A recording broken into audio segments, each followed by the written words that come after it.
নমস্কাৰ পঞ্চম শ্ৰেণীৰ ছাত্ৰ ছাত্ৰীসকল। আজি এই ভিডিঅ'ত তোমালোকৰ দেৱবাণী সংস্কৃতৰ দ্বাদশ পাঠ অস্মাকম পৰ্যাবৰণৰ পাঠটিৰ সাৰাংশ আৰু প্ৰশ্নোত্তৰসমূহ প্ৰস্তুত কৰিছোঁ। তোমালোকে ভালদৰে চাই লিখি ল'বা।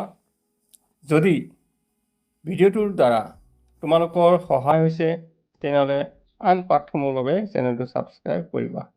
নমো নমঃ।